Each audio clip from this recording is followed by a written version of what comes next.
Hi everyone, I'm here to quickly go over the warm-up that you all were sent, just in case you have any questions about form. Hopefully I'll go through this really quick that everybody already knows how to do many of the movements. So it starts with just a walk when we're warming up. Starts with a toe walk, so everybody's walking up nice and toe, trying to think of a proud chest, and you're gonna walk. Find about a 20-meter distance and then walk to that end. And then you're gonna drive your heels down in towards the floor, toes up on your way back. The next one you're gonna do is just a walk, and you're thinking about a heel to toe walk, but you're gonna add just a knee drive. So you're thinking heel, toe, knee drive. Again, thinking that tall chest, core nice and tight, trying to avoid shoulders coming back and just relaxing them down your back. You're gonna try to add in that arm swing, but again, it's just keeping a nice relaxed arm swing. Almost pretend that you're holding something pretty delicate. Maybe in that YouTube video clip I said they sent you guys, they're holding just some chips, keeping those elbows in, trying to avoid any midline movement with those arms. The next one we're gonna get into is just full body movements, and it says to jog there and back. Again, using that 20-meter or so distance, you're just gonna jog, now putting all those walking movements together, lightly starting to get that heart rate up, and then skipping back. When you add a skip, I like to add some arm swings, so you can either add an arm swing up and back, or you can add an arm swing front and back, just like that, to try to get the arms nice and warm. The next one is a side shuffle with arm swings. So again, just shuffling your feet, not crossing them. And again, arms can come up overhead. This one we're staying up nice and tall. We're not worrying about side shuffling from a low side squat. You're just nice and tall, still warming up laterally now, those outsides of our legs to warm up. Karaokes. Karaokes are over, step, under, step, over, step, under, step. And again, you would just work on that 20-meter distance going there and back with those karaoke steps. The next one is dynamic stretches. So these are just recommendations, but any dynamic stretches, dynamic just means you're moving through the range of motion. You're not statically holding anything. We try to avoid those static stretches until later on in your workout. It's actually been proven that static stretches can actually reduce performance in running before working out. So we want to avoid as much as we can those static stretches until the end of your workout. Keep it fairly dynamic. So a teeter-totter, again, warming up through those hamstrings. Toes are staying flexed. You're going to reach one leg forward, you're gonna step, keeping hips square to the ground, and your other leg is gonna go back. So you're gonna step forward, other leg goes back. And again, trying to keep that core nice and strong. Use that 20-meter distance one more time. Next one there is a knee to chest lunge. And with this one, I want you to think almost again that running posture with your upper body. So you're gonna lunge forward, and then you're gonna drive up, knee to chest, and then you're gonna lunge down. Again, I'll show you this one more time. You're gonna, just from the angle here, drive that knee up, lunge down, drive up, lunge down. Think about that quick knee drive up. So I like to almost call that a runner's lunge. So you're really trying to still focus on that upper body. The next one we have is a reverse lunge back. So you would do that nice runner's lunge on the way there, reverse lunge on the way back. Again, keeping that body upright, slight forward lean. You don't need to be all the way back, slight forward lean. And we're trying to go from one step right to the next step without stopping in between. And that's just gonna, again, turn on those balance muscles that we need when we're in state or unstable a little bit when we're running. The next one we have is a sumo squat. So a sumo squat is those legs coming out now. We're warming up through the abductors. So we're here and we're just going to squat nice and low, driving those hips. And then I like to just pivot, and then I would sumo squat the other direction, walking in that 20-meter distance. So you're just sumo squatting, hips low, all the way down. That's followed by a side lunge. So side lunge is a little different. So from here, you're gonna just lunge over top of that one leg, and then you would step and then lunge towards that other leg. You can do this one on the spot like I'm doing right now, or you can travel this at 20 meters, just like you did in the previous ones. Then it says to start increasing intensity a little bit. So now we've walked, we've jogged, we've done some dynamic warm-ups to get those muscles engaged. Now we want to start increasing intensity to get that heart rate up too. So with that shorter distance, you're going to jog 50% there and back. So think your full out sprint, and you're just going to jog there and back 50%. You're then going to do that 75%, and then you can do that 100% or your fastest sprint. If you can, you want to try to repeat that one a couple of times, maybe even 2 or 3 times before you move on. So then you're going to get into level 2. So that was level 1. That's kind of a more general warm-up that anybody can do before even working out. You can do a warm-up like that.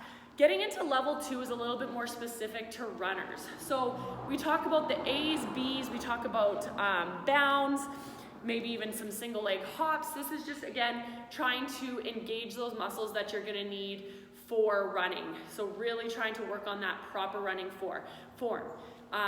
So an A is essentially a high knee, trying to think about keeping that heel right under your knee. Now, you might ask yourself, why would I practice doing a high knee like that? Am I gonna run like that? No, you're not gonna run like that, of course not. But we're breaking down the running form in these mocks is what they're called. We're breaking it down so that when we do go out and run, we're actually going to be hopefully more engaging the right muscles, and it'll be a little bit more fluent and efficient when we go out to run. So an A is that high knee. We talk a little bit about different ways you can do the high knee. You can walk that high knee, you can run that high knee, you can skip that high knee, you can do a staccato. So a staccato is where you're small little steps and then you drive. Just one leg at a time, and this one really isolates the one leg at a time. So that's an A. The next one to go on to is a B. So a B, a little bit more awkward with the B. You want to think about driving that knee up, just like you did with the last one, but now I'm going to extend out and come up. So it's here, your knee up and out, knee up and out, knee up and out.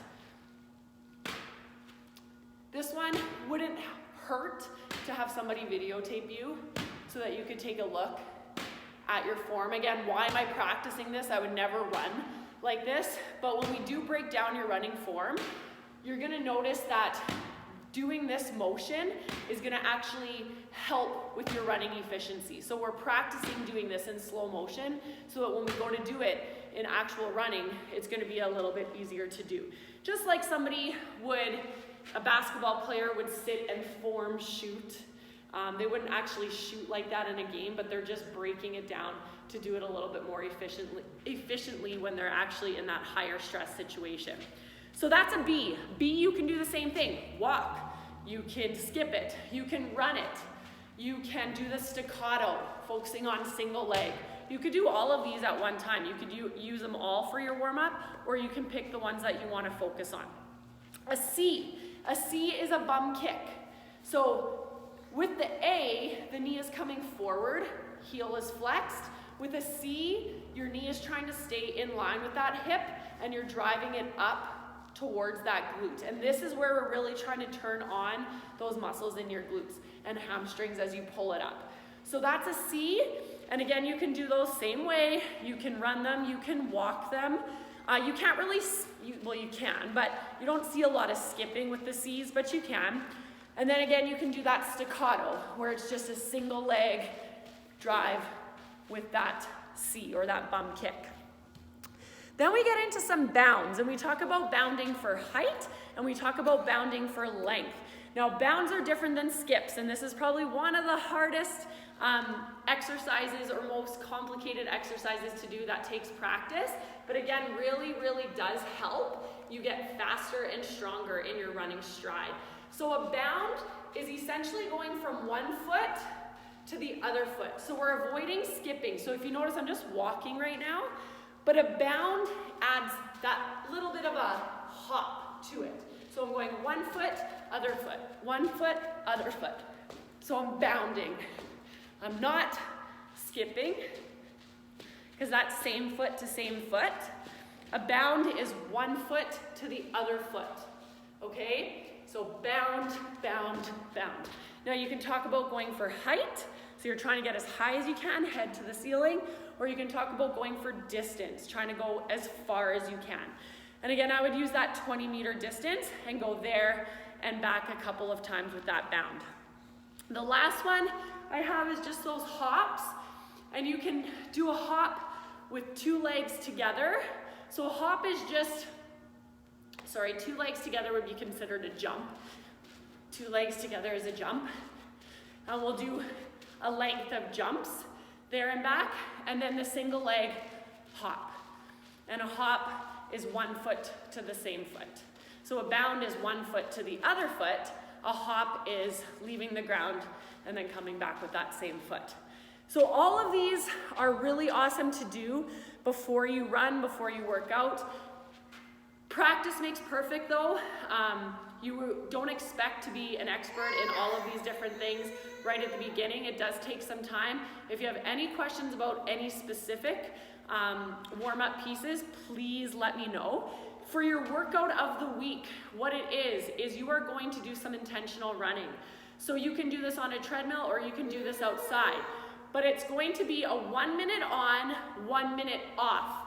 During that 1 minute on, you are thinking about all of those things talked about in that YouTube clip and what we've talked about with running form. You're gonna think about that quick stride, and it's not a sprint per se, but you're trying to have a little bit of a quicker pace during this time, a little bit more of that uncomfortable interval pace during your 1 minute on. Your 1 minute off, you can completely slow down even to a walk if you want, and you're gonna do this 15 times, 1, 5. Sorry, Ben is crying in the background. 1, 5. So that's gonna be a total of 30 minutes. If you wanna go longer, please do. That is your workout of the week, and I hope that you guys have fun. Let me know if you have any questions, and we'll talk to you guys soon. Peace.